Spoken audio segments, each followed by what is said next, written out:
একটু দুই হাত উঠিয়ে বলতে হবে খুশি, বেজার না। নবী যেদিন মায়ের কোলে আসেন, এই ধরাতে আসেন, এই জগতে আসেন, এই পৃথিবীতে আসেন, সেই দিন সমগ্র জগৎবাসী আনন্দিত ছিল, খুশি ছিল, আনন্দ উৎসব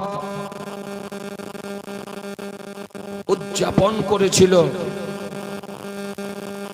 জমিনবাসী নবীর মিলাদে আনন্দিত, এমনকি পাহাড় ও পর্বত নবীর আগমনে আনন্দিত, নদ নদী নবীর আগমনে আনন্দিত, বৃক্ষ তরু লতা নবীর আগমনে আনন্দিত, পশু পক্ষী নবীর আগমনে আনন্দিত, জীবজন্তু নবীর আগমনে আনন্দিত, পৃথিবীবাসী নবীর আগমনে আনন্দিত, আসমানবাসী তারাও নবীর আগমনে আনন্দিত। সকলেই আনন্দিত ছিল, কিন্তু একজন নারাজ ছিল। একজন কি ছিল? কথা বলেন না। অসন্তুষ্ট ছিল, নারাজ ছিল, কান্না করতেছিল, চিৎকার করতেছিল, সে দুঃখিত ছিল, পেরেশান হাল অবস্থায় ছুটাছুটি করতেছিল। তার নাম কি জানেন? তার নাম কি জানেন না? তার নাম হলো শয়তান। তার নাম কি বললাম? একটু মুখে বলেন না। শয়তান, ইবলিস, খবিস। সমগ্র পৃথিবী নবীর আগমনে আনন্দিত, আর এ শয়তান নারাজ, অসন্তুষ্ট। তো ব্রাদারান ইসলাম, আমরা আজ নবীর আগমনে আনন্দিত। যারা নবীর আগমনে নারাজ, অসন্তুষ্ট, খুশি নয়, পেরেশান, যেদিন থেকে রবিউল আব্বাল শরীফের আকাশে চাঁদ উদিত হয়েছে, সোশ্যাল মিডিয়াতে এক শ্রেণীর ব্যক্তিদের মাথা খারাপ হয়েছে, পাগলের মতন আবল তাবল লিখতেছে। তার মানে বোঝা যাচ্ছে যে এরা নবীর আগমনে খুশি নয়, এরা নবীর মিলাদ শরীফে নারাজ। তো যারা মিলাদ শরীফে নারাজ, তারা কোন দলের হবে তারাই ফয়সালা করবে, নাকি বলছেন? তারা কোন দলের তারাই ফয়সালা করবে যে তারা ইবলিসের দলের না ইবলিসের দলের নয়। পৃথিবীতে তিনটি শব্দ ব্যবহৃত হয়, মা বোনেরা আপনারা ভালো করে শোনেন। মিলাদ শরীফ, মিলাদ, মাউলুদ, বেলাদাত। কোন দেশে বলে মিলাদ শরীফ, কোন দেশে বলে মাউলুদ শরীফ, কোন দেশে বলে বেলাদাত শরীফ। আচ্ছা, আপনাদের দেশে কি বলে? মিলাদ বলে না মাউলুদ বলে? জি, মিলাদ। আচ্ছা, মিলাদ শব্দটি বাংলা না আরবি? বাংলা। এর অর্থ কি জানেন? জি, মিলাদ শব্দটি যে আমরা ব্যবহার করি এর অর্থ কি জানি না।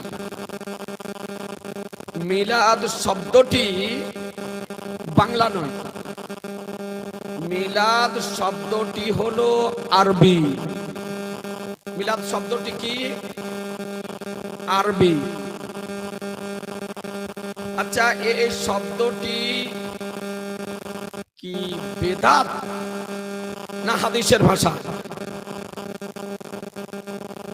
অনেকেই মিলাদ শব্দটি শুনলে অনেকেরই শরীরে অ্যালার্জি বেরিয়ে যায়।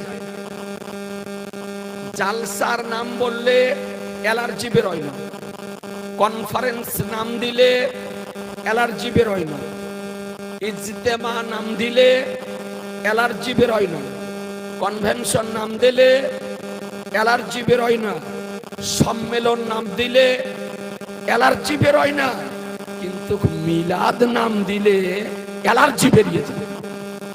এরা মিলাদ শব্দটিকে সহ্য করতে পারে না। আজি জানে মহতারাম,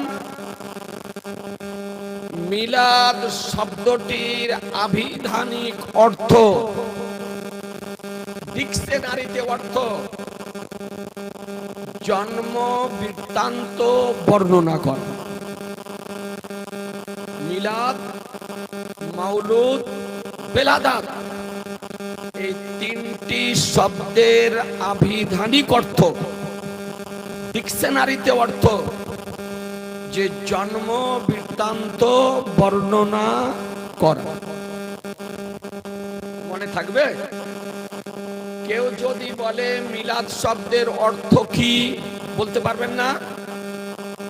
ধ্যানা করছেন না যে? পারবেন না? যে জন্ম বৃত্তান্ত বর্ণনা করা। আচ্ছা, এই শব্দটি হাদিস শরীফে আছে না নাই? যে আছে।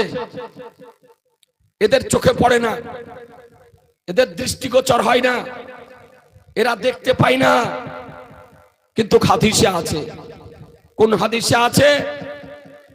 তিরমিজি শরীফ সিহা সিত্তার মধ্যে একখানা হাদিস।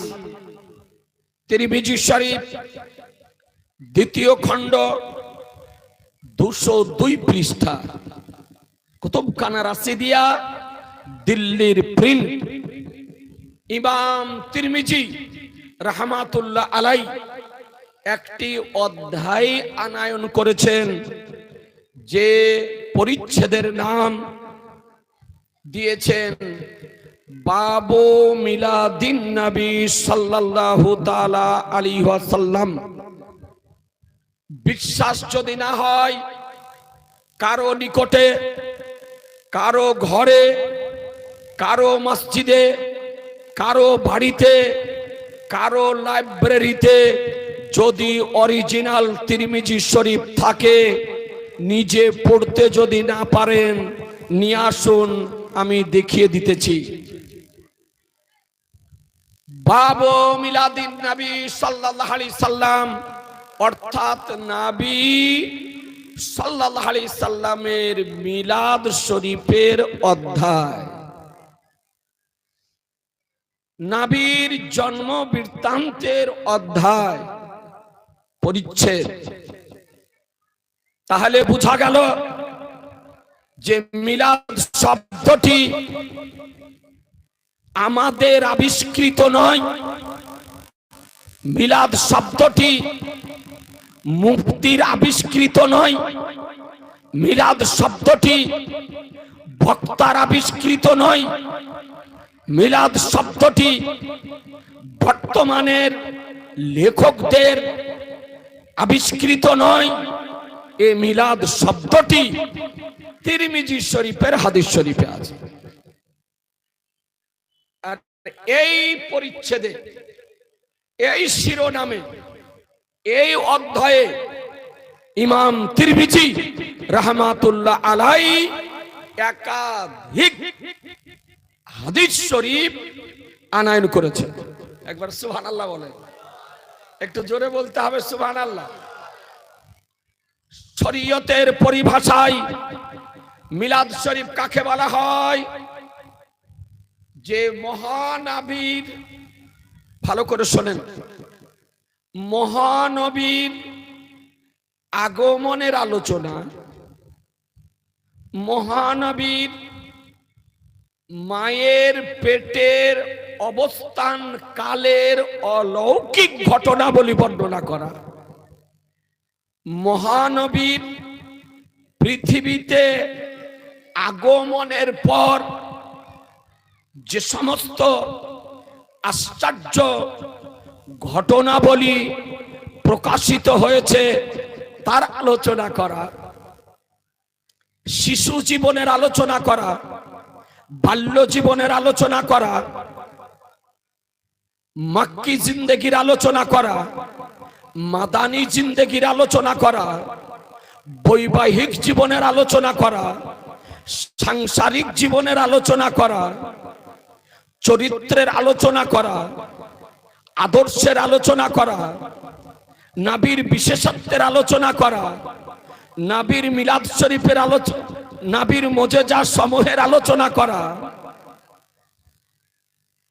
তৎসহ নামাজ, রোজা, হজ, যাকাত প্রভৃতি আলোচনা করার নামই হলো মিলাদ।